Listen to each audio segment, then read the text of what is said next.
Hey guys, and welcome back to another Daniel Metzer photography video. Today I'm going to talk about the Konica C35 AF2. The AF2 was launched in 1980.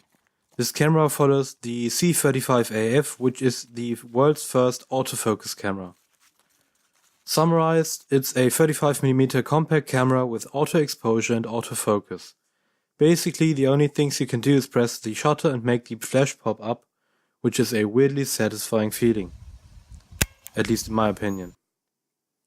It comes equipped with a Hexanon 38mm f2.8 consisting of 4 elements in 3 groups. The programmed leaf shutter allows the use of 1/60th, 1/25th and 250th of a second. The built-in CDS system meters exposures for films with ISO between 25 and 400. This camera does not use a DX code reader, so you can push or pull your film. There is no power switch, instead the camera only turns on while taking a picture. The lens cap covers lens, viewfinder and shutter button, which prevents pocket pictures. While a red LED inside the viewfinder will indicate a possible underexposure, it lacks signs of overexposure. Since the light meter is inside the filter thread, you can use colored or ND filters. One thing that is weird about this camera is that it has a focusing scale next to the lens, which will show you what range the autofocus has selected after taking a picture. This makes correction only possible after already wasting a shot. The built-in flash is activated by pressing the button beneath it. It's rated as a GN14 and will choose its sensitivity based on the range the autofocus chooses. But generally, you should avoid using these built-in ones. A tripod socket can be found on the bottom. So, let's have a look at some photos I've taken.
That part obviously didn't take me 4 hours to edit because my laptop overheats again and again.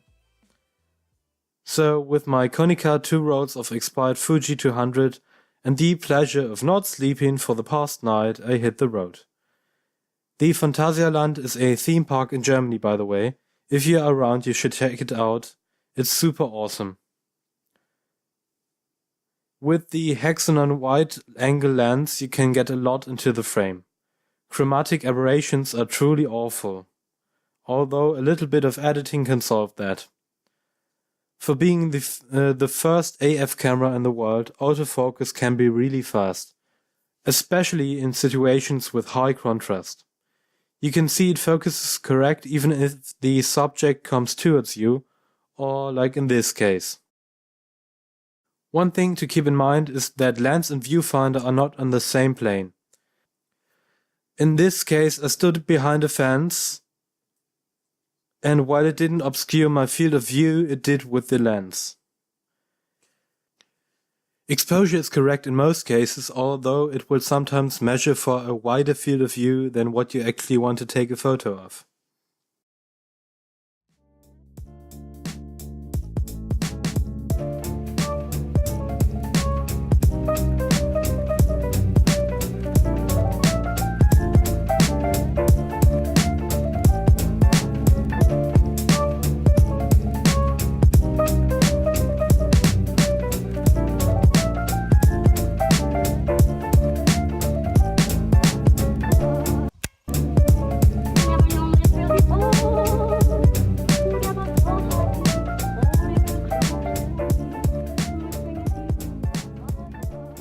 So fast forward a day, nothing special, just me walking my dog, taking the Konica with me. And here's something I really like about this camera. Most cameras can't really comprehend with blacks like my dog here. But as you can see, the AF2 gets its job done. Playing with the ISO settings can result in better sharpness and contrast. But keep in mind that I'm using expired film here.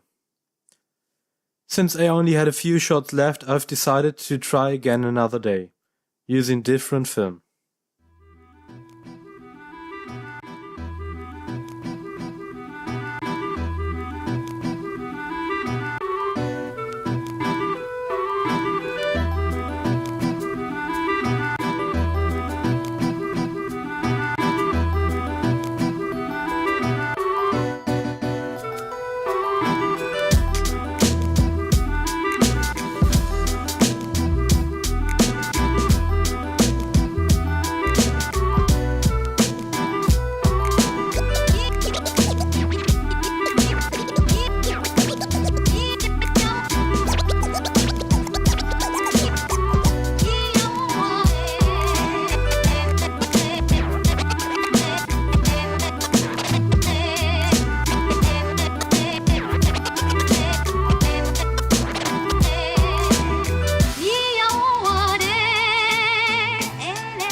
This time with a roll of Ektar 100 I went hiking to really test out the wide angle lens.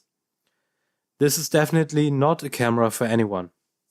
You have absolutely no control over exposure other than to keep it half pressed while composing. But I for myself love cameras like this.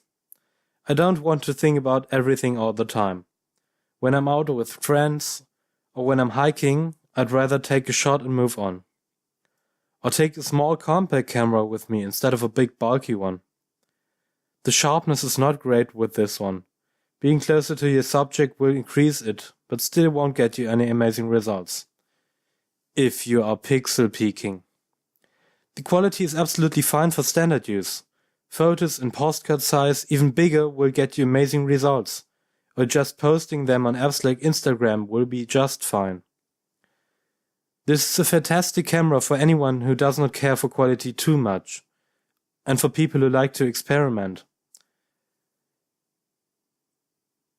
You will never know what you get out of it, and that's one of the biggest charms with these. As always, thank you guys so much for watching, and if you've liked it, don't forget to subscribe my channel and like this video. If you don't want to miss my future videos, you can also activate notifications. If you have any questions, feel free to ask in the comments section.